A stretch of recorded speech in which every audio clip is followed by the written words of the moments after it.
for giving this opportunity. So I'll be talking about some results which fall under the theme of thinking about late time dynamics starting from low energy modes of some systems. This is a theme that actually occurs in a lot of settings, but I'll focus on some of these works where we found this way of thinking to be useful. Okay, so just so that we are on the same page, so I'll be focusing on local Hamiltonian, or more precisely random circuit dynamics, where the time evolution is given is completely unitary. So you can think of these discrete degrees of freedom, which are either say spin half, spin one, or higher dimensional qubits. And then usually when we think about thermalization, we are interested in simple initial states such as product states. And if the time evolution is thermal or chaotic, all of the microscopic details of this initial states are in some sense forgotten, and you get universal descriptions of the late time state. And thermalization is of course very important in the context of quantum many-body physics, where we understand the emergence of thermodynamics, but it's also, my understanding is that it's also important in high energy physics, where thermalization of certain CFTs correspond to black hole formation and so on. So some of you in the audience are probably experts on this. Okay, so what is universality? So as I said, thermalization is accompanied by universal behaviors of some simple correlation functions at late times. So for example, if you have a system with say some symmetries, the late time autocorrelation function is expected to behave in this manner. So it's only given by, say, if I have some operator Zj, it's only the overlap of this operator with the symmetries of the system that counts at late times, and everything else is sort of averaged out. And this kind of universality not only occurs in the late time saturation values, but also in the approach to the saturation value, which is this whole theme of hydrodynamics. So for example, in U1 symmetric systems, we get this diffusive form of correlation functions. If I start with, say, a U1 symmetric system with a sum over Z conservation, and I look at correlation functions of these densities, I get this universal diffusive form. And this scaling form is universal, and all of the microscopic details enter a single parameter, which is the diffusion constant. Okay, so this was about correlation functions. Now we can talk about entanglement. So the states that I obtain under evolution by a thermal system, they have a complicated structure, even though observables like these correlation functions are simple. So one way to quantify this, as you probably know very well, is the entanglement of the reduced density matrices. So you can look at some small subsystem, look at these entanglement entropies. So these are the Renyi entropies, where the limit n goes to 1 is the von Neumann entropy.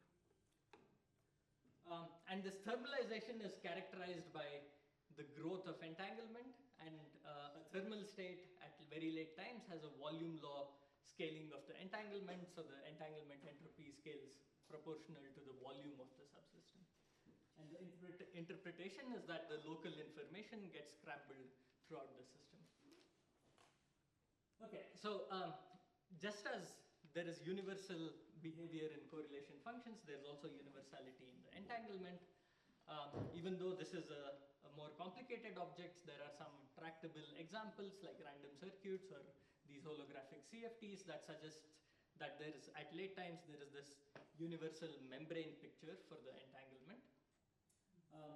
So without symmetries, the entanglement, say about, so suppose I consider a one-dimensional system, the entanglement about a cut x, if I take my subsystem to be half of this total system, or everything to the left of x, the entanglement at time t depends only on the entanglement entropies about a different point in the system. So in particular, it does not depend on the entanglement of more complicated subsystems. And and this is the universal membrane formula for the growth of entanglement. So there is this cost function which is referred to as the membrane tension, which has some universal, which has some form which depends on the microscopic details of the problem. But apart from that, the entanglement at cut x depends only on the entanglement at cut y. And so this membrane tension is some function which depends on the velocity, where velocity is the slope of this line. So what's membrane here? Sorry? What's membrane? So membrane is supposed to be this line. So it was interpreted early on as in random circuits, if you have a minimal cut through the circuit. So I think people called it the membrane. So this is analogous to the diffusion constant in U1 hydrodynamics. Okay, so some questions which we had. The origin of hydrodynamic behavior, say in U1 systems, are usually attributed to some kinds of modes, hydrodynamic modes. So one of the questions we had was, when do these kinds of modes exist? In particular, there were systems which we found which have highly non-local symmetries. These go by the name of fragmentation and scars. I'll give some examples in the talk, where there doesn't appear to be any kind of conserved densities or so on. So your symmetry operators are not like sum of strictly local terms. And the question was, can you understand these kinds of hydrodynamic behaviors of these systems in terms of modes, and how do you derive such modes? Okay. The other question, more vaguely, is when do we expect universality in late time behavior? So is there some similar language for the universality of entanglement and the universality of correlation functions? So in particular, because the same kind of membrane formula holds for both random circuits and holographic CFTs, even though they're derived from very different methods, can we somehow formulate all of these kinds of universality in the same language? So in particular, just as correlation functions or hydrodynamic behaviors are understood using these hydrodynamic modes, can we understand the behavior of entanglement in terms of some simple modes? And finally, there is a long story or complicated story of how entanglement behaves in systems with symmetries, and we wanted to understand if universality occurs in such settings. Okay, so I'll go over some of these results. So starting from how do we understand hydrodynamic modes in something known as symmetric Brownian models, which makes these hydrodynamic modes, or at least the definition of hydrodynamic modes, very clear. And then as an application of this result, I'll be talking about effect of impurities on hydrodynamic behaviors, and finally how the entanglement dynamics can be phrased in a similar language. Okay. Can you go the other way? Can you get modes from entanglement? What do you mean? Question. You get entanglement from modes. I'm saying, can you get modes from entanglement? Well, yeah, I'm phrasing entanglement dynamics in terms of modes. Maybe towards the end of the talk we can. Okay, so hydromodes in these symmetric Brownian models. So this is work done with Lessig-Mortrenik at Caltech. So the basic idea is that you can understand symmetries as ground states of some operators, and it turns out that these hydromodes are basically low energy excitations of these operators of these operators where the symmetries are the ground states. So this should become clear in a bit. Okay, so the concrete setting I'll be focusing on are these so-called Brownian models, which are just unitary evolution with some random coefficients. So you can consider your favorite nearest neighbor terms, put in random coefficients here, which are, say, Gaussian distributed, and consider unitary evolution with this ensemble. So what is Brownian here? I mean. Yeah, so it's just coming from the fact that this is Gaussian distributed and this is time dependent. So at each time I have a different realization. Right. To analyze the behavior of computes, it's convenient to think of operators on the Hilbert space as states on a double Hilbert space. So this is a simple transformation of this sort. You can invert this get into a bra, or sorry, bra into a get. And think of operators this way. Once you phrase it in this way, the ensemble averaged behavior of operators simplifies. So you can write down operators at t plus delta t as evolving according to this unitary, which is like now because I've converted operators into states, this becomes a U tensor U star. And then once you average over this, you get a dissipative evolution governed by some super operator P, which I will show in a bit. So the reason this is dissipative is because we are doing this kind of averaging. And so all of the operator trajectories that are not along the direction of the symmetry, they tend to average out, and so you get some effective dissipative evolution. Okay. So this P turns out to be a super operator, which we sometimes call the super Hamiltonian with this structure. Again, the precise details are probably not important. So there is some Liouvillean, which is H tensor identity minus identity tensor H. And you should remember that this is an operator that acts on two copies of the Hilbert space. Okay, so this is a super operator. And the nice property of the super operator is that the ground states of the super operator, which would be the very late time states that you would get under this evolution, are just the symmetries of the evolution.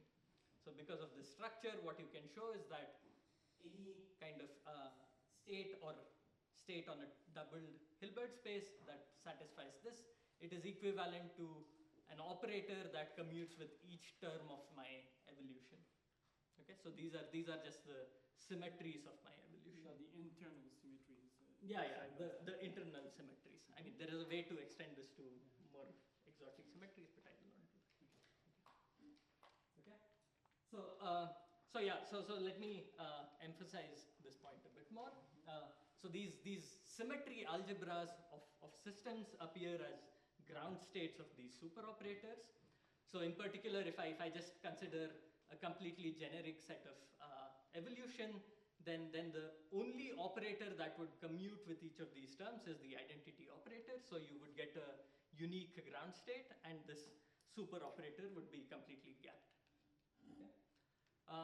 Whereas if I have, say, a U1 symmetry, I can choose my terms to be of this form, where I have xx plus yy and z, for example. And you can work out what this super operator is. It turns out that this maps onto the ferromagnetic Heisenberg model. Again, this is an accident, but so for this choice of local terms, you can work out that the super operator is of this form. And so the ground states are of the ferromagnetic Heisenberg model are just the usual SU2 ferromagnet. So you start from some all polarized states, apply the lowering operator any number of times, and you can recover the ground state manifold. But remember that these states are now operators in the original language. So these are states on a double Hilbert space, which can be translated to operators. And in the operator language, this just looks like the identity, the total spin, and all powers of the total spin. And this is what I'll be calling as the symmetry algebra of U1. So you have identity, the total spin, and all powers of the total spin. Anything beyond this can be re-expressed in terms of these. So this is the complete algebra. Okay. And these, so the point is that these symmetry algebras appear as ground states of this. Just a couple of comments in passing. These ground state exhibit an interesting spontaneous symmetry breaking structure, which has been pointed out in other papers here, even by Andy. Because these are like, now you have a doubled two copies of the Hilbert space. So your super operator acts on two copies of the Hilbert space, and you can interpret this ground states as breaking like the two copy symmetry to a diagonal symmetry. This is referred to as strong to weak symmetry breaking in some contexts. And the ground states only depend on the algebra of operators that commute with each of these terms. So this is referred to as the commutant. So in particular, given any set of terms, I just look at what operators commute with each of these terms, and I can find the ground state that way. And in general, these commutants can have more complicated structures. I showed a very simple example where all of this entire symmetry algebra was just basically generated by a single element. But in the more complicated symmetries, this is not necessarily the case. You can have much more complicated objects. Okay. Okay. So this was just about the ground states of this super operator.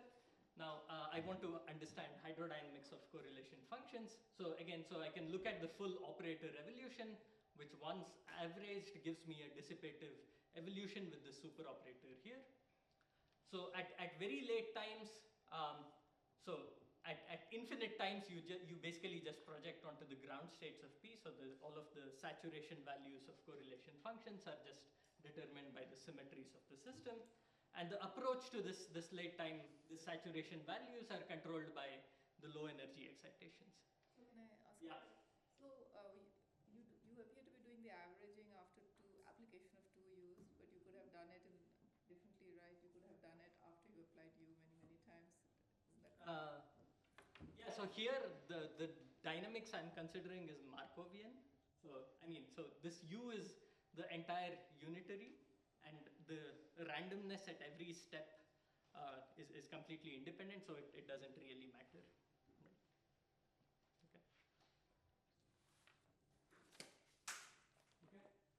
Okay. So the saturation values are the ground states, and the approach is controlled by low energy excitations. So in particular, if I have some correlation function of this sort, I can expand it just in this way. These are just some tricks to rewrite things in a nice way. So you have U tensor U star, which gives me some dissipative evolution, and so the late time or the time independent part are just given by ground states of this P, which are the symmetries, and there is some late time dependence, which are given by the low energy excitations. And so if you have this super operator which is gapped, which turns out to be the case for discrete symmetries, you get an exponentially fast decay, and there is no hydrodynamics because there would be a gap here, which everything would just decay in order one time. Whereas if you have the super operator to be gapless, then you can get some kinds of slow relaxation or hydrodynamics and slow modes. Okay. So just to illustrate, let me just show how this works for U1, although quite sure many of you are familiar with it. So again, in the case of U1, there was this mapping onto a Heisenberg ferromagnet. So the low energy modes are just the spin waves on top of the ferromagnetic ground states. So these you can just write some operator with this phase here. And in the original language, this corresponds to operators which are almost like the symmetry operators, but long wavelength modulations of those.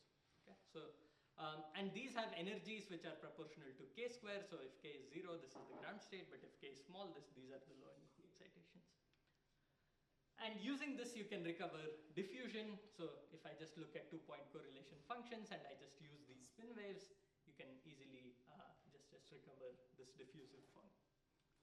Okay. So these spin waves are the hydrodynamic modes that lead to diffusion. And you can also do this more generally, like even away from the cases where there is this Heisenberg mapping. So you can write down variational states, which are like these spin waves, which are the low energy excitations, and arrive at the same conclusions. So these low energy, the structure of these low energy excitations are basically just controlled by the ground states of this super operator, which are just the symmetries of my original evolution. Okay. And there are generalizations of this which work for dipole symmetries or SU2, where you can recover all of the well-known hydrodynamic modes using this method. And I'm not sure this is very correct to say, but you can also understand like some effects for operators such as nearest neighbor ZZ, which have 0 overlap on the hydrodynamic modes, but you can understand the behavior in this language. So they depend on some multi particle excitations of this model. Okay. Okay. So this was an example of how this works for kind of conventional symmetries. So all of this can also be extended to more exotic symmetries, or where you get yeah. So in the previous slides, you showed that so you have the indeed spin diffusions, Yeah. so which indeed reproduce known behavior, and that means that you have the effective diffusion constant. Right. Does it match with the result calculated from the Kubo formula? We can also compute such a quantity with two-time correlation functions. Yeah, I think it should match, okay, but I'm not. Yeah. So maybe I've got the letters mixed up, but z is a hydrodynamical variable, right? So Yeah. why do you say that's something that's quadratic and a hydrodynamic variable isn't? No, I mean if you have a product of z, and I'm interested in say correlation functions of products of z's, Yeah.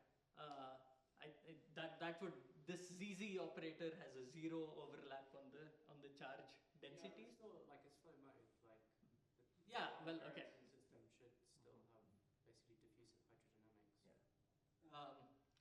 Yeah, but I mean the excitations are somehow like two z operators which have small momenta, right? So maybe It should be the same. There's this unique hydrodynamic mode, right? Diffusive one, which is the U11. So right. that diffusive behavior of this operator should also be controlled by that mode. Are you at infinite temperature? Yeah, at infinite Yeah, temperature. so I think some overlaps vanish because of infinite temperature. Right. Exactly, that's why. Yeah. Okay. So I mean, yeah. So the behavior should be as expected. I'm not saying there is anything new, but this seems to have a zero overlap. Okay. Okay. So let me just give you an example of a unconventional symmetry. So this is a model which falls under the name of Hilbert space fragmentation. So an example is something known as the TJZ model, where you have hopping of two species of particles. So you have upspins and downspins and vacant sites. So these upspins can hop, the downspins can hop. But the thing that is not allowed is that these upspins and downspins cannot cross each other.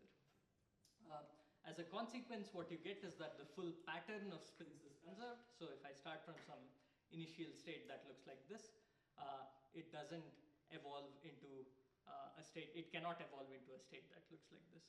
Okay, and if you go through this approach, what you find is that using these terms, you can construct this super operator, and you find that there are exponentially many ground states of this super operator. And these are highly non-local operators that basically encode the pattern of these spins. Okay, so this is a conserved quantity of this problem, which doesn't look like any local conserved quantity. And so this kind of a symmetry algebra, which is spanned by these operators, are not generated by any local or simple conserved quantities. And in these cases, what we find is that there is a continuum.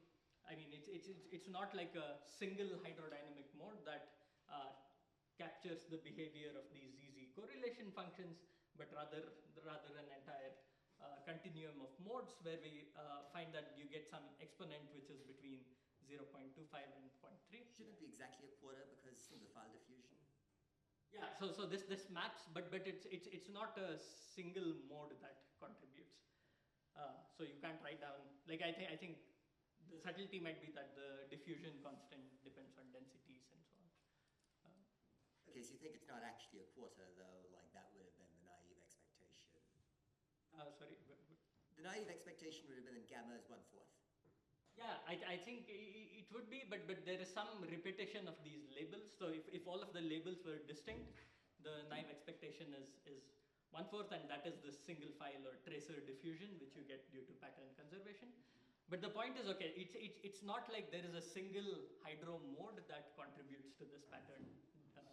That's also true in tracer diffusion, right? Yeah. So this maps onto a problem of tracer diffusion. Okay, but I mean, tracer diffusion, I guess I'm just wondering why you gave the range for Yeah. Oh, because I mean, so this is what we can extract from these low energy modes. But I mean, so the reason it might be different from tracer diffusion is that these patterns these labels are not distinct. Like if all of the labels were completely distinct, it would be exactly tracer diffusion. But there is some subtlety here, and it seems to be slightly off. But yeah, that's. But how do you evaluate that number? Like, I mean, what's I mean, so this is more like just numerically looking at low energy spectrum mapping onto Heisenberg models and so on, right? Okay. Yeah. So basically, okay. Why do we get this smaller exponent? So there is this tracer diffusion. So just to explain to everyone, so if you have a pattern of spins that is conserved, and you look at the spin-spin correlation functions, and as these particles move, the pattern should be conserved from left to right. So if I just track one particle, it is much more restricted to move. So it's slower than, it doesn't spread as much as regular diffusion, and so you get a smaller exponent. And yeah, if all of these labels were completely distinct, this is a well-studied problem known as tracer diffusion. But here it probably maps onto that, but something slightly, maybe finite size corrections and so on. Okay, so this is one example where you can using an unconventional symmetry where you can extract hydrodynamics. Another example is something known as quantum many-body scars. So these are basically states that are left which are invariant under the evolution operator. So these are sometimes referred to as dark states. And this happens when my evolution operator say there exists some states which are eigenstates of my evolution operator. Okay. So a standard example is that you can choose these local evolution operators such that they don't have any other symmetries, but they leave some states invariant. So these states are referred to as quantum many-body scars. For example, you can choose these states to be just the SU2 ground states of the ferromagnetic Heisenberg model. Okay, and you can repeat the process here. You can ask, are there any kind of hydrodynamic modes corresponding to these scar kind of symmetries? And it turns out, okay, you can go through the procedure. You get some set of ground states of this double copy super operator. So these are just like kind of projectors onto these states, and then you get a bunch of excited states which involve this state, which is phi and k, which has this form, which is like a spin wave on top of this state. So I have some states which are left invariant under my evolution, and I look at spin waves on top of those states if I can construct a low energy state on top of those. And it turns out that these enter the hydrodynamic modes or the late time hydrodynamic behavior of such systems. Okay, and this results in very slow thermalization of these kinds of spin wave states, which we refer to as asymptotic many-body scars. For example, if you look at any kind of operator expectation value or the fidelity in these kinds of states, as you increase system size, they decay slower and slower. So there is some decay time scale which goes as L square. And these are like the slow modes corresponding to these quantum scar symmetries. Yeah. So these states, by the construction you showed, that produce symmetries of this HIGH. Yeah. So they are symmetries, right? Yeah. These are symmetries, just that they don't have any local conserved density. Yeah, form of projector. Right. Yeah. Right. But so you say there's still hydrodynamic behavior even if it's not local. Yeah. Exactly. So that's the point. Under the time evolution, does this part of dark state would decay into the original dark state? Under this time evolution? Yeah. No, I think it eventually thermalizes. So the dark state is like, it's completely orthogonal to this state, so it never goes into that. But yeah, the time scale is just increasing the system size. Does it have to go as L squared? Because you might think that under some conditions it just goes as L, right? If there's no U1 protecting diffusion, because it could just be something where you have a perturbation that just kind of like grows ballistically. Yeah, but here I think. Do you have any argument for the L squared? Yeah, at least from whatever comes out of this calculation, I think it has to be L square because of just from, it's a frustration-free Hamiltonian, and low energy excitations are at K square. You cannot get a K mode, but okay. But is there sort of a further assumption somehow that you're able to construct a particular type of spin wave state on top of the scar, and that's a low energy state? Because there might be scars where these hydro modes are not. Like, is it guaranteed that whenever you've got a scar, then you've got this cherub? Yeah, so yeah, that's not guaranteed. So if you have a bunch of scars, maybe you can construct a low energy states. In general, this would be order 1 in energy. So it might happen that if I just have, say, some finite number of scars, you will just never get a low energy state on top of it. That'll be this super Hamiltonian in that case would just be gapped. Okay, so this is sort of saying that you have a scar and then you have some additional structure. Yeah, you have some continuous symmetry within this manifold, and then you get this. And that's what's associated Right. with the L squared. Right. Yeah. Exactly. Yeah. Yeah. So these would not have any effect on the correlations of local operators, for instance. Particular quantity. Yeah. You have the idea? Supposedly you need extensive quantities to have effect on local operators. Yeah, I think I would say that is true. Like the effect of these, at least okay, at t goes to infinity, the effect is exponentially small in system size. Now the hydrodynamic modes, I'm still not sure. There are some effects which might at least. Okay, so this was basically just the formalism laying out how do you construct hydrodynamic modes in general, and these Brownian circuits. Or Brownian evolution yields some insights on that. One application that we worked out recently, mostly led by Yahui Li, who's a grad student at TUM, and Pablo Sala, who's a postdoc at Caltech, is how do impurities have effect, or do impurities have any effect on hydrodynamic modes? So the setup we considered was basically these kind of Brownian dynamics with some symmetry breaking impurities. So say we have a system, you have symmetric dynamics everywhere, but then you have some gates or some impurity dynamics that acts locally, say only on one side of a system. Okay.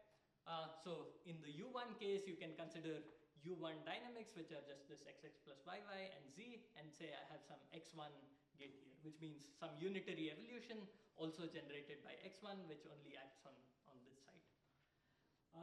And you can ask a single impurity, how does it modify this hydrodynamic behavior? You can again work out the super operator in the presence of impurity. So without the impurity, it was just this Heisenberg model. But with the impurity, you get a perturbation, which is breaking the ground state degeneracy of this Heisenberg model. And it turns out that this perturbation actually modifies the nature of these spin waves. So you can work this out, and the correlations of these Zj or the original symmetries, you can map it onto diffusion with some kind of absorbing boundary condition. So you have this Zj operator which is diffusing, but there is some absorbing boundary where there is a sink. Sorry, what is the impurity? I don't understand. So the impurity is just this x1, so which is kind of a symmetry breaking evolution which only acts on one side. Only one side? Yeah. And my claim is that this impurity acting on one side will lead to some interesting effects. Okay. So in particular, so you can map this onto. It's mappable to free fermions. No. So this is the evolution. Okay, maybe. No, this is not mappable to free fermions. What do you mean? Yes. Like you have a x1 here. Okay. Besides the impurity. Yeah. Okay. Yeah. So I should have been more precise. No, for this purposes, I think it doesn't really matter. I mean, yeah. So you can write this, like you can also include a ZZ term, like Zj plus 1, and none of these conclusions change to be safer. But I think for the purposes of 2-point correlation functions, whether or not you have a free fermion structure doesn't really matter. Like in higher point correlation functions, it would matter, but for 2-point. Okay, yeah, we can. I mean, it's yeah, free fermion. So yeah, okay. So one design. Anyway, yeah, so the dynamics of this ZJ operator, um, um, you get a mapping onto the diffusion equation with some kind of absorbing boundary conditions, and the intuition is just that. I mean, you can solve this model. This is the spin waves in this model, and what you get is that at very late times you get an exponent of t to the minus 3/2, which again comes out of this problem where you have diffusion with absorbing boundary conditions. So before this ZJ operator, so you can think of this ZJ as spreading. So before this ZJ operator detects the impurity, you get just regular hydrodynamics. And then after that, you get a modification of behavior. So in the thermodynamic limit at very late times, you get a different exponent.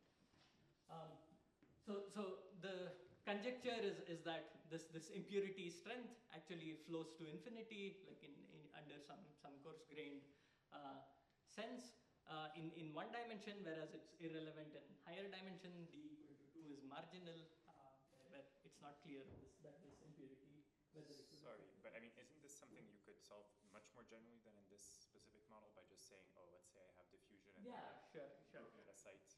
Yeah. It's always going to be relevant. You're breaking the symmetry. It's probably a very general statement that doesn't rely on. It doesn't rely on this model. What this model allows you to do is to explicitly do these mappings and get the structure of the hydrodynamic modes. But okay. Yeah. So this statement, I think it's more universal in this model. So this is just a. But in these Brownian models, I mean, they're basically exactly diffusion, right? Right. Yeah. So These are. Yeah. So what might be a bit more non-trivial is how this generalizes to dipole symmetries, where the resultant behavior depends on how much the symmetry is broken. In particular, if you break the dipole symmetry and preserve charge symmetry, or you break it completely, but I'll not get into those details. Okay, so again, you can repeat this for fragmented systems where there are exponentially many ground states or exponentially many symmetries. And what impurities do are to lift these ground state degeneracy or these exponentially large degeneracies very weakly, and you still have an exponentially small gap that is preserved. So before adding the impurity, if the spectrum of your super Hamiltonian is of this form, you have say this is exponentially large and you have some polynomial gap. Once you add the impurity, you get some exponentially small lifting of this gap. And what that leads to are some universal long pre-thermal plateaus. So if you look at the correlation functions, there is this long plateau which lasts for an exponentially long time, which is basically coming from this exponentially small gap. And the low energy excitations with this impurity are basically localized operators that you can construct far from the impurity. So because your symmetry algebra is exponentially large, it turns out that you can actually build very localized operators very far from the impurity, and those turn out to be the dominant modes here. Okay, so in models where you have this kind of pattern conservation, there's also a nice physical interpretation where you this exponential is basically the time taken to change the spin that is farthest from the impurity. So if you have pattern conservation and you're changing if you have impurity only on one edge, it turns out, I mean, you can convince yourself that it takes a very long time to change the pattern. An alternate view on this problem, which was also worked out in these papers, is that there are bottlenecks in the Hilbert space due to constraints. And it turns out that basically doing this kind of analysis is, at least in some, to leading order, is basically computing these bottlenecks in Hilbert space, and so there are these connections. Okay, so this brings me to the last part of my talk. So how do you understand entanglement dynamics in terms of, again, these kinds of low energy modes? Okay, this is work done with Shreya Vardhan, who is a postdoc at Stanford, now moving to Caltech. So just to introduce entanglement dynamics, Not sure if any other talk did that. So if you want to understand the dynamics of entropies, say Rényi entropy or out of time order correlators, you need to consider multiple replicas of the system. So instead of just having 2 copies of you need to consider, say, 4 or more copies. And there is some expression you can average over all of these 4 copies to get some effective Hamiltonian that lives on 4 copies of the Hilbert space. And you can express this second Rényi entropy as a contraction of states on 4 copies of the Hilbert space. So I have this expression for the purity, which is basically the exponential of the second Rényi entropy, and you have you can take the density matrix and then contract it with states that look like this. So these are sometimes referred to as identity or swap operators. And if I'm interested in the entanglement about, say, 1/2 of the system, I just look at all etas here and all e's here. Okay. And you can convince yourself that this works because of these identities. So if you contract any 2 copies of the density matrix with E, you get a trace square, whereas if with eta, you take the square first and then take the trace. Okay. So basically, you can express the dynamics of this entropy as some domain wall and then time evolution and then your initial state. So which when you average look like some dissipative evolution that is sandwiched between the domain wall and the initial state. So again, so you can go through the same exercise, understand the late time behavior of entanglement. So the ground states of this 4 copy object are just spanned by pairs of symmetries. So earlier when I had 2 copies of the Hilbert space, it was just the symmetry operators. In this case, these are pairs of symmetries which are either paired in this way or in this way. You can convince yourself that these are the ground states. And these determine the saturation values or properties of the entanglement, such as page curves and so on. Okay, so now if I restrict myself to the case without symmetry, where we know that there exists this membrane picture, so the only symmetries of my problem are basically just the identity operators. So I have 2 ground states which are given by identity and then the other pairing of identities. So when expressed in terms of these objects, which are just on-site identity operators, you get all E's or all etas. Okay, so you have 2 ground states of this system, and if this looks like a ferromagnet with, say, 2 spin variables, so upspins and downspins, and the low energy excitations are expected to be gapped domain walls on top of this. So you have modes of this form, which give rise to, so because these are gapped domain walls, you can look at the dynamics of purity and convince yourself that this should go as e to the minus delta t, where delta is the gap of this domain wall. So to leading order, you get that this second Rényi entropy grows linearly in time, and this linear part is coming from the gap of this domain wall. And this form of the low energy excitation is completely follows from just the ground state form, which again follows from just the symmetries of the system. So irrespective of what kind of HJJ plus 1 I choose here, I expect this kind of a domain wall to be my low energy excited state. Okay, so you can do all of this more precisely. So you can consider, say, a q-dimensional local Hilbert space. Look at all possible.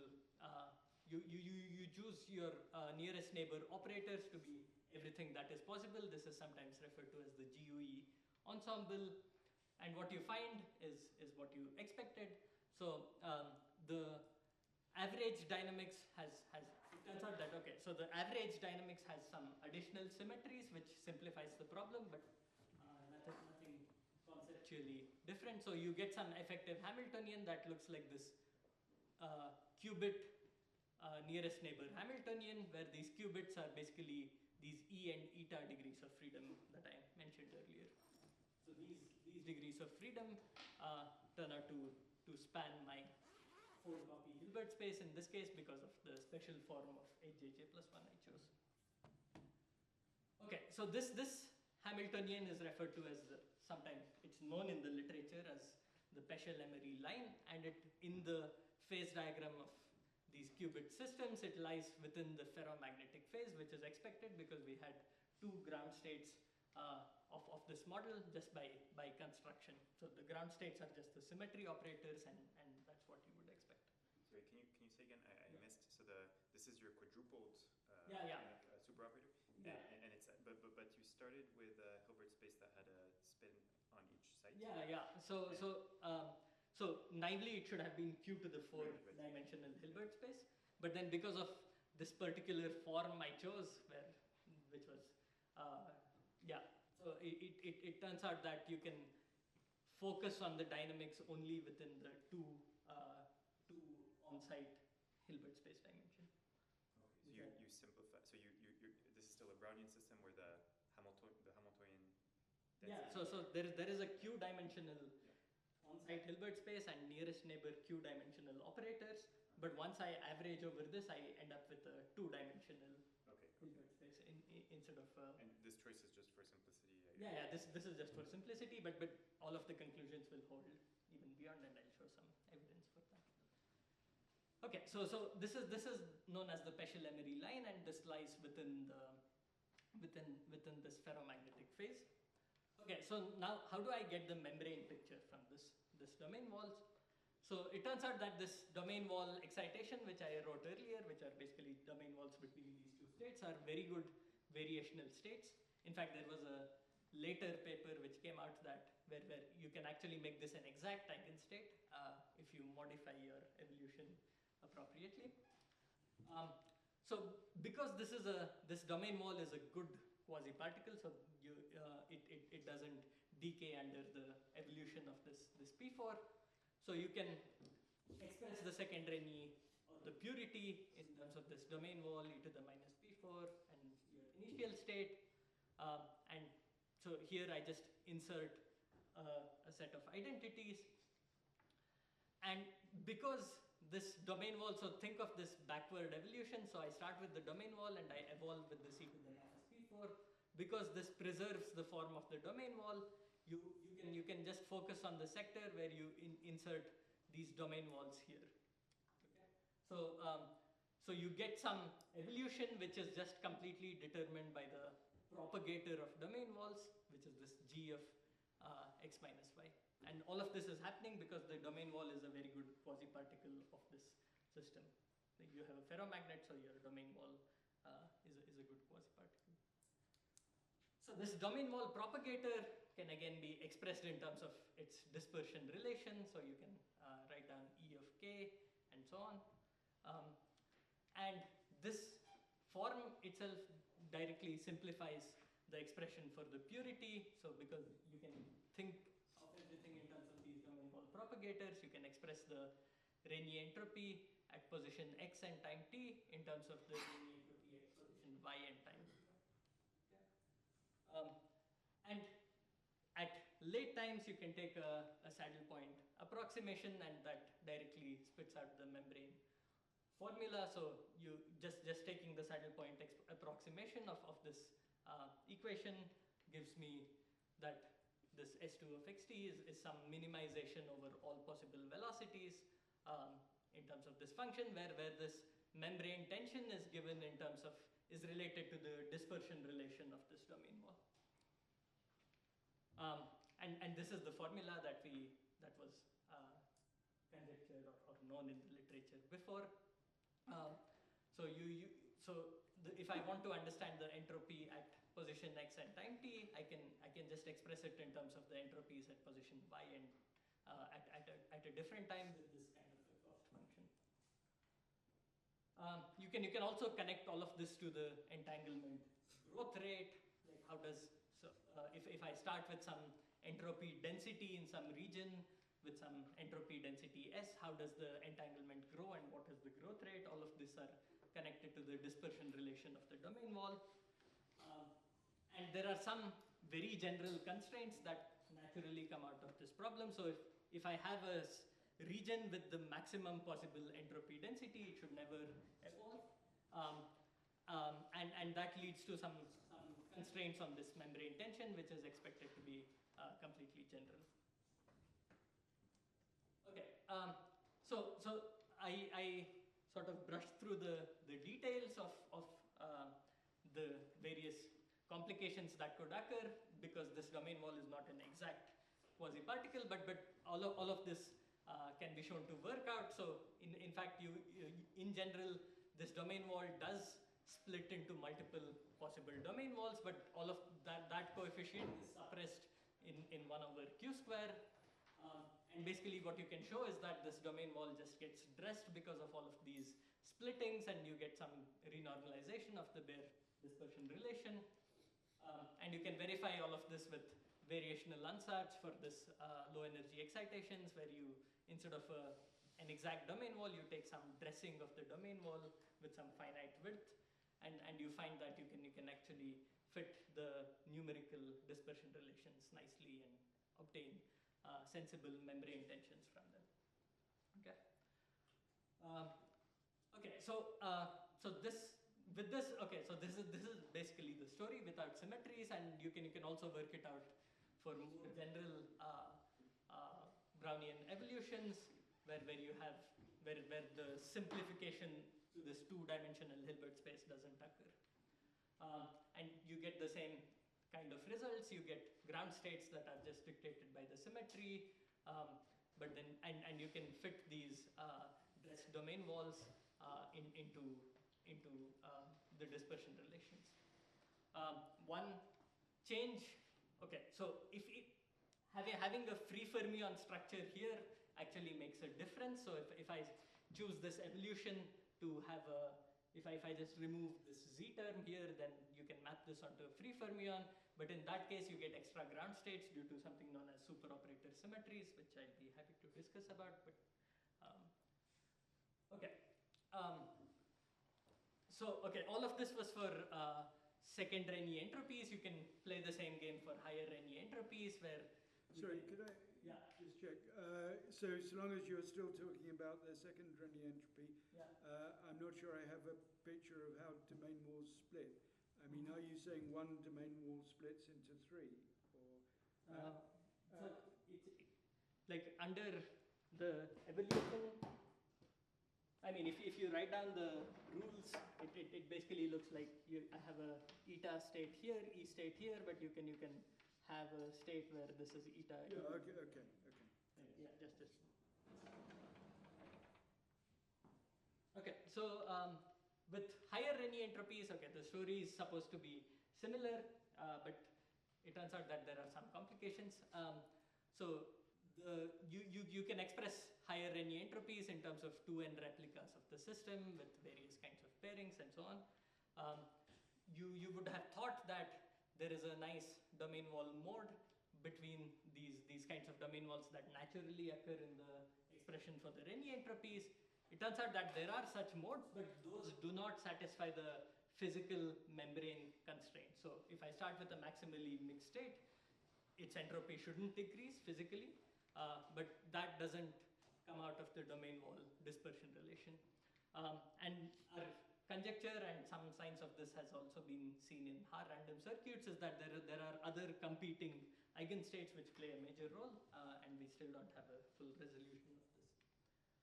Okay, finally, how does all of this picture change with symmetries? So symmetries, as I said earlier, you get a higher ground state degeneracy of this 4-copy Hamiltonian. When you have symmetries, you can take pairs of symmetry operators and pair them. With discrete symmetries, you still have a finite number of ground states, and the story is mostly unchanged. I say mostly because there are some dressing of domain walls, which lead to symmetry resolved entanglement and so on, which is work in preparation. So I can discuss more if you're interested. With continuous symmetries, you get a highly degenerate ground state subspace because the symmetry algebras are now large, and you also get gapless hydrodynamic modes on top of these ground states, which are like symmetries. And this domain wall, it turns out that these are no longer well-defined quasi-particles because there is some overlap with these hydrodynamic modes, and basically it disintegrates by emitting these kinds of hydrodynamic modes. So if you look at the evolution of domain wall, it's not like a single quasi-particle moving around. There is some hydrodynamic evolution, and this spread is something like order square root of t, which just comes from the hydrodynamic modes. And so this gaplessness can change the nature of entanglement growth because it's these gapless modes which contribute at very late times. And all of this is very closely related to what Sarang was talking about in the morning, and also to entanglement bounds on this Renyi entropy, which has been put forth in earlier works. Okay, so this brings me to my summary. So the average behavior of this Brownian evolution maps onto low energy physics, which, so the saturation values are just ground states, which can be understood as symmetries. Hydromodes are just low energy excitations on top of these symmetries. You get interesting effects with impurities, and all of this entanglement membrane stuff can also be phrased in terms of modes, but this is now a gapped domain wall mode, and the membrane tension is related to this domain wall dispersion relation. There are many interesting questions, some of which I have listed here. So how do you efficiently extract these kinds of membrane tensions? With symmetries, is there some sense in which there is a universal, simple universal equation for the growth of entanglement? Can you apply some EFT techniques for these kinds of entanglement modes? How does all of this work in higher dimension and so on? So with this, I'd like to thank you.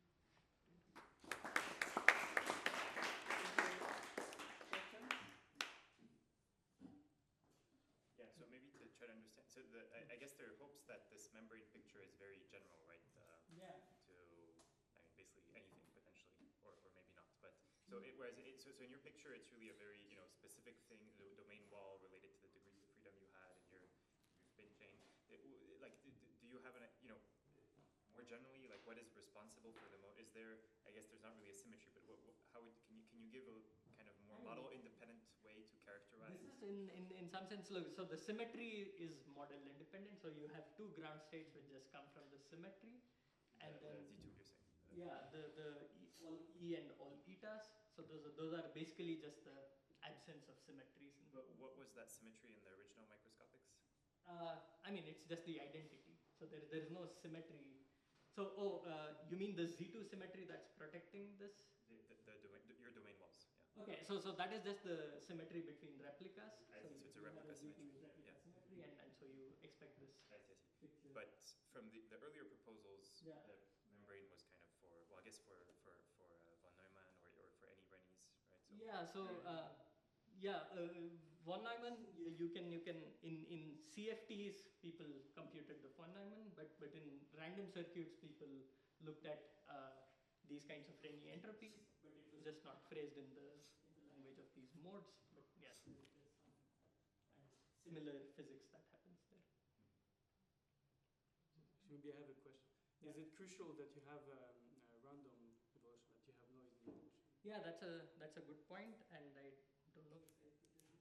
Yeah, so there are some works which, like by Zhu and Nahum, which extend this to non-random system and argue that all of this domain wall physics should hold in that case, but that's somewhat restricted to discrete dynamics, and it's not clear. But yeah, that's something that can be investigated using this kind of.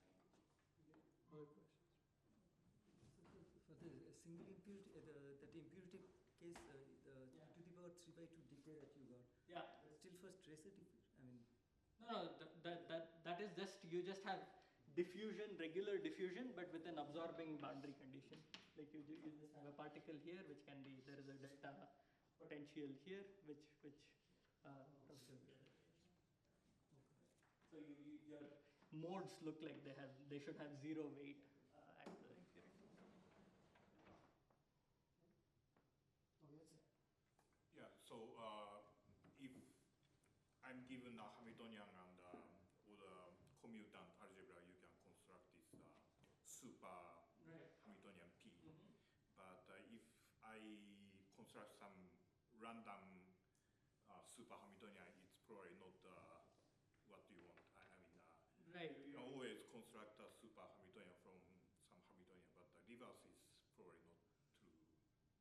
I mean, it's somehow the way the super Hamiltonian is constructed, the ground states are guaranteed to be the symmetries. Yeah. So in that sense, you can choose any set of terms. You can start with it. Whatever super Hamiltonian that you construct, the ground states will have the symmetries of this evolution. So you can always construct a reverse sum. Given the super operator, you can find a... No, given if you just give me a random super operator, you cannot. But if I give you a set of terms which control my evolution, you can construct like the super Hamiltonian, and the ground states are guaranteed to be just the symmetries of this. So you can frame that in language of Lindbladian, right? Yeah. I think this is basically Lindbladian's. And Lindbladian has a form of double commutator. Right? Yeah, right. Yeah, basically, yeah. So with Hermitian jump operators, yeah. This is the. Yes, exactly. Other questions? Okay, so let us thank Sanjay again.